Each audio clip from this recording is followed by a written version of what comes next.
Hordoftoota gaaddisa aappii akkam nagaa jirtu ani nagaadha galata rabbii. Egaa har'a aappii tokko qabadhee isinii dhiyaadheera. Aappiin kunis maal jedhama? Pixel Lab jedhama jechuudha. Pixel Lab kan jedhu kana keessaa arganna. Play Store keessaa arganna jechuudha. Play Store keessa seenuudhaan Pixel Lab jennee itti barreessina. Isa kana yeroo itti barreessine bifa kanaadhaan kan nuuf fidu jechuudha. Isa kana 4.6 istaarii kan qabu kanaadha. Kanaaf maal jennaani al tokko hin dhoofne jechuudha. Iddoo kanarratti isiniin maal jedha install jedha jechuudha. Isiniin install yoo jedhe anaan immoo open waan naan jedheef duraan ol baafadhee wanta jiruuf open jedheen seena jechuudha. Kanaaf isinillee yoo fixee ka'e open isiniin jettanii seentanii erga open jettanii seentanii booddee bifa kanaan isiniif gaafata allow jettaan jechuudha. Allow jennaani erga allow jenneeni bifa kanaan xumuree jira. Kanaafuu asirratti nuti barreeffama garagaraa barreessuu hin dandeenya. Barreeffama bichaa yoo barbaanne barreeffama bichaas barreessuu hin dandeenya jechuudha. Garuu mootiyyuu footoo keenya gaalarii irraa finnee asirratti barreessuu barbaanna yoo ta'e maal goona isa kana iddoo ilaaltan kana dileetiin fakkiin dileetii jirti.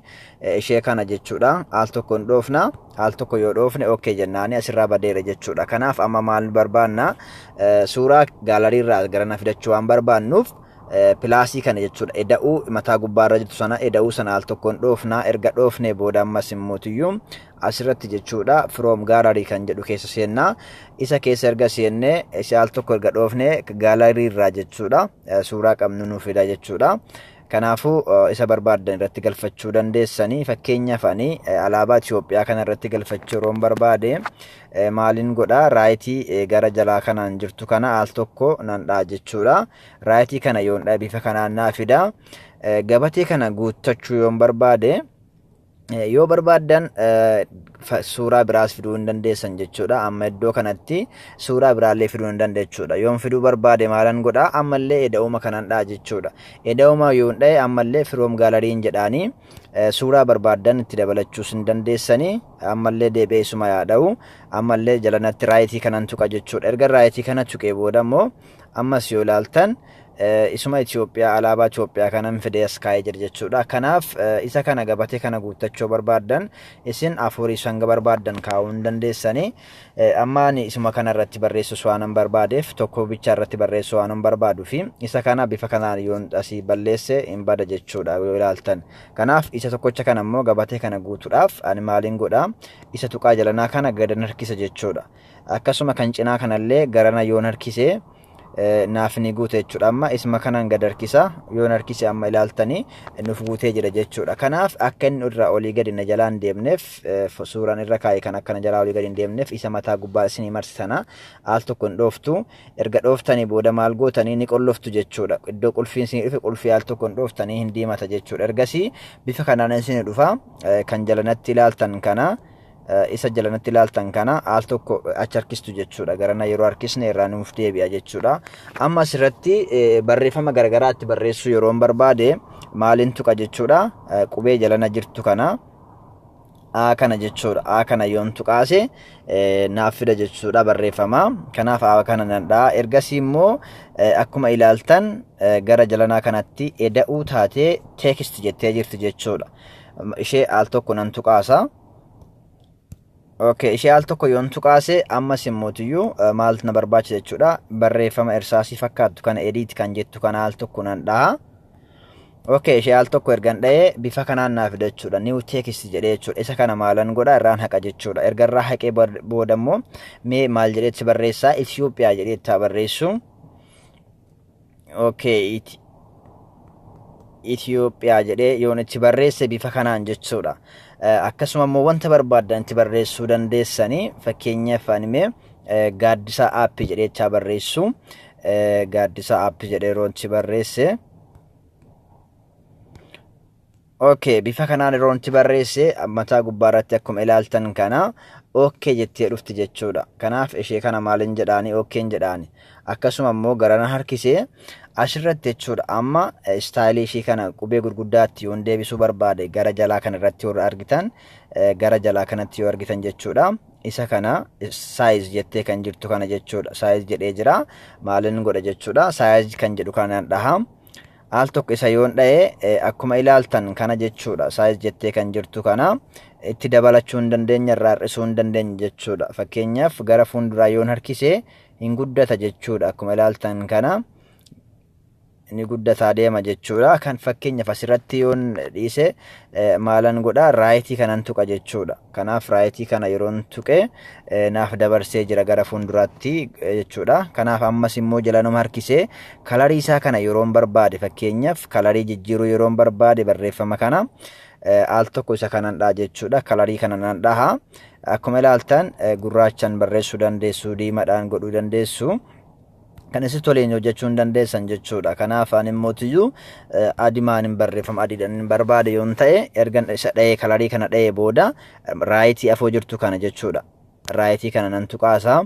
Ergan tuqaasee booda ammas foontii jijjiiruu yeroon barbaade barreeffama isaa kana foontii jedhu kana jijjiiruu yeroon barbaade isa foontii jedhu kanaan dhaha.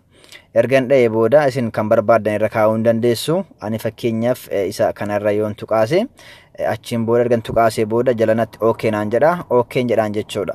Akkuma ilaaltan barreeffamni kun jijjiiramee jira. Amma immoo saayizii isaa jechuudha. Istaayilii isaa jijjiirus yeroon barbaade istaayil kan jedhu kanan tuqaasa jechuudha. Kanaaf al tokko istaayil kan jedhu kana yoon dhahe bifa kanaan baa kana dhahe akkana kadhaa tana yoon dhahe bifa istaayilii kana jijjiira. Yuun akkanatti teechifti, kun akkanatti teechisa jechuudha. Kanaaf ani isa tanan dhaa jechuudha. Istaayilii kanaan waan barbaadeef achiin booda raayitii kanan tuqaasa jechuudha. Ergan raayitii tuqaasee booda ammas immoo karvee kan jettu kuni maal nu gooti gadi jallisuu yoo barbaadde siif jallifti jechuudha. Fakkeenyaaf isheen tuni jechuudha.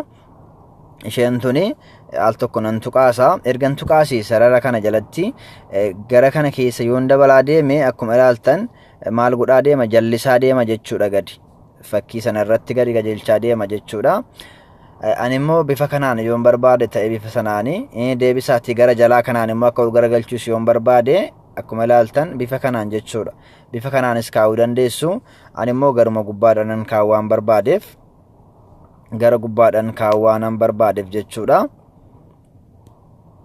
Okay, ani garuma gubbaadhaan kaayuu waan barbaadeef jechuudha. Isa kana gubbanumatti nan dhiisa jechuudha. Ergan bifa kanaan dhiisee booda immoo ammas immoo yoo barbaanne fakkeenyaaf background isaa nan jijjiira kalarii isaa yoon jedhe kalarii background kan jedhu kana nan al tokko nan tuqaasa. Background kan jedhu kana jechuudha. Maalan godha al tokko nan dhaa jechuudha. Ergan dhahee booda isa kana enabled kan jettu kana nan tuqaasa. Ergas kun naaf ni banama.